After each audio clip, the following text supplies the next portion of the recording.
Hello friends, cute kitchen വേൾഡിലേക്ക് എല്ലാവർക്കും സ്വാഗതം. ഇന്ന് ഞാൻ ചെറിയ ഉള്ളി കൊണ്ട് ഒരു നല്ല അടിപൊളി കറി ഉണ്ടാക്കാൻ പോവാണ്. നമുക്ക് ഓണത്തിനൊക്കെ പറ്റിയ ഒരു നല്ല കറിയാണ്. നമുക്ക് നോക്കാം അതിനെന്തൊക്കെയാണ് വേണ്ടതെന്ന്. പ്രധാന ഇൻഗ്രീഡിയൻറ്റ് ഉള്ളി തന്നെയാണ്. ഞാൻ ഇവിടെ ഒരു കപ്പ് ചെറിയ ഉള്ളി തൊലിയൊക്കെ കളഞ്ഞ് എടുത്ത് വെച്ചിട്ടുണ്ട്. ഒരു നെല്ലിക്കയുടെ അത്രയും, ചെറിയ നെല്ലിക്കയുടെ അത്രയുള്ള പുളി വെച്ചിട്ടുണ്ട്. 2 പച്ചമുളകുണ്ട്, ഒരു തണ്ട് കറിവേപ്പിലുണ്ട്. ഈ ബാക്കി ആളുകളൊക്കെ പുറകെ നിരന്ന് നിൽക്കുകയാണ്. അവർ വരും ഉടനെ. ഒരു നെല്ലിക്ക വലുപ്പത്തിലുള്ള പുളി, ആ പുളിയിലേക്ക് കുറച്ച് ചൂടുവെള്ളം ഒഴിക്കുകയാണ്. അതൊന്ന് കുതിരാനാണ്. അങ്ങനെ ആവശ്യത്തിനുള്ള വെള്ളം ഒഴിക്കുക. എന്നിട്ട് നന്നായിട്ട് ഇങ്ങനെ കിട്ടേക്കാം. അപ്പോൾ അത് കുതിരട്ടെ അവിടെ കിടന്ന്. നമ്മൾ അതുപോലെ തന്നെ ഉള്ളി കണ്ട ഞാൻ വളരെ ചെറുതായിട്ട് നുറുക്കിക്കൊണ്ടിരിക്കുകയാണ്. മുഴുവൻ നുറുക്കിയിട്ടില്ല, ഇനി ബാക്കിയുണ്ട്. ഞാൻ നുറുക്കിക്കൊണ്ടിരിക്കുന്നേ ഉള്ളൂ. മുഴുവൻ നുറുക്കിയിട്ട് കാണിച്ചു തരാം. ചട്ടി അടപ്പത്ത് വെച്ച് ഫ്ലെയിം ഓണാക്കി ഇനി ഞാൻ ഇതിലേക്ക് കുറച്ച് വെളിച്ചെണ്ണ ഒഴിക്കുകയാണ്.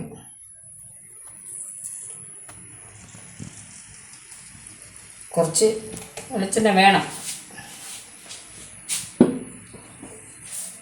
ഒരു 2 ടേബിൾ സ്പൂൺ വെളിച്ചെണ്ണ ഒഴിച്ചിട്ടുണ്ട്. ഇതിലേക്ക് ഒരൽപ്പം കടുക് പൊട്ടട്ടെ. കടുക് പൊട്ടി തുടങ്ങി. ഇനി ഞാനതിലേക്ക് 2 ഉണക്കമുളക് അതൊന്ന് പൊട്ടിച്ച് ഇതിലോട്ടിടാം. ഇനി നമുക്ക് കറിവേപ്പില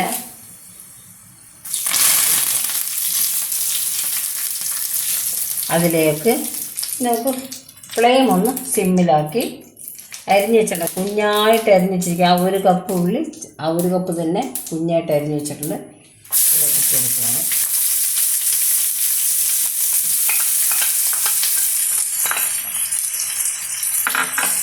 ഇനി അതിലേക്ക് നമ്മൾ 2 പച്ചമുളക് എടുത്ത് വെച്ചിരുന്നു. അത് നുറുക്കിയിട്ടുണ്ട് ചെറുതായിട്ട്. അതും കൂടെ ഇതിലിടുന്നു. ഇത് നന്നായിട്ട് നമുക്ക്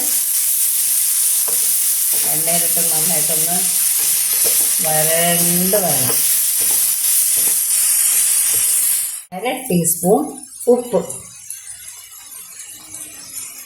കല്ലുപ്പ് പൊടിച്ചതാണ്, അതും കൂടി ഇതിലോട്ടിട്ടു.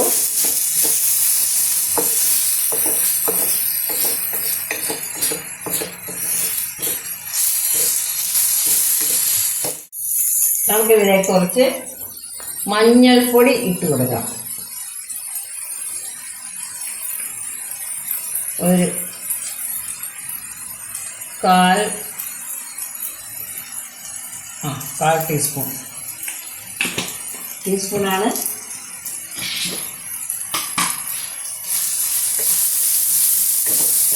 ഇനി നമുക്കിതിലേക്ക് മല്ലിപ്പൊടി ഇടാൻ പോവാണ്. മല്ലിപ്പൊടിക്ക് വേവ് കൂടുതലാണ് ശരിക്കും. മല്ലിപ്പൊടി ഞാനൊരു ടീസ്പൂൺ.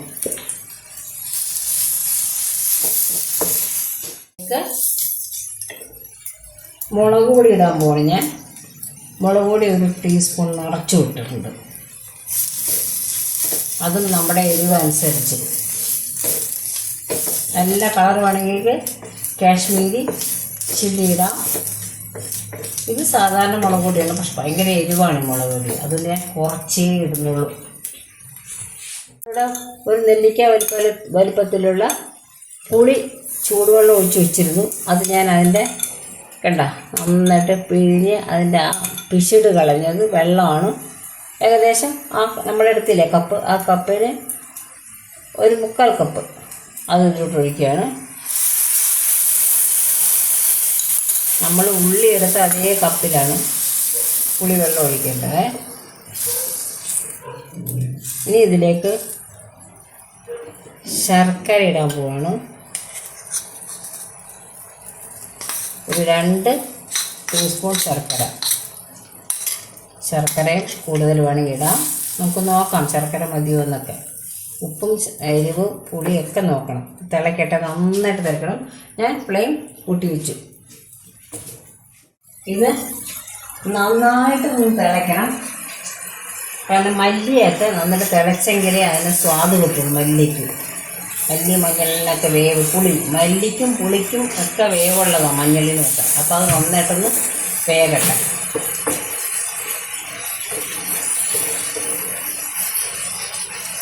ഇപ്പോൾ നമുക്ക് വേണമെങ്കിൽ ഉപ്പ്, എരിവ്, ടേസ്റ്റ് നോക്കാം. ടേസ്റ്റ് ഒന്ന് നോക്കട്ടെ.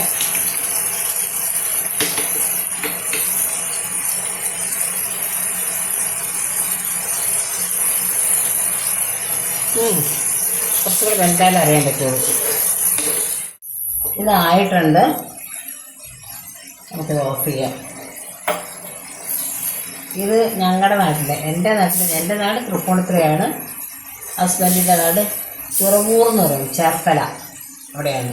ഞങ്ങളുടെ 2 കൂട്ടരുടെയും അവിടെ എല്ലാ വിശേഷത്തിനും ഇഞ്ചിക്കറിയുടെ ഒപ്പം ഈ ഉള്ളിക്കറിയാണ്. ഉള്ളിക്കറി ഞങ്ങൾ പറയുന്നത്. ഈ ഉള്ളിക്കറി ഇല്ലാത്ത ഒരു സദ്യയും കാണില്ല. ഓണത്തിനും എന്ത് നല്ല വിശേഷ സദ്യകൾക്കുണ്ടോ ഇഞ്ചിയുടെ തൊട്ടടുത്ത് ഉള്ളിക്കും സ്ഥാനമുണ്ട്. ഇഞ്ചി പോലെ തന്നെ കണ്ടോ നുറുക്കി, അതുവരെ ചെറുതായിട്ട് നുറുക്കിയാണ് ഇത് കിട്ടുന്നത്. നല്ല ടേസ്റ്റാണ്. ഇഞ്ചിക്കറി പോലെ തന്നെ ഓണത്തിന് ഉണ്ടാക്കുന്ന ഒരു കറിയാണ് ഈ ഉള്ളിക്കറി, അല്ലെങ്കിൽ ഉള്ളി അല്ലെങ്കിൽ ഉള്ളിപ്പുളി എന്നും പറയും. ഇത് കണ്ടോ നല്ല അരവണ പോലെ നെയ്പായസം പോലെ ഇരിക്കുന്നുണ്ടല്ലേ. നല്ല ടേസ്റ്റാണിത്. ഇത് കുറച്ച് ദിവസം ഇരിക്കുകയും ചെയ്യും. ഓണത്തിന് ഞങ്ങൾക്ക് നിർബന്ധമാണ് ഈ പുളിയുള്ളി. ഇത്രയും നേരം ഇത് കണ്ട് ആസ്വദിച്ചതിന് എല്ലാവർക്കും നന്ദി.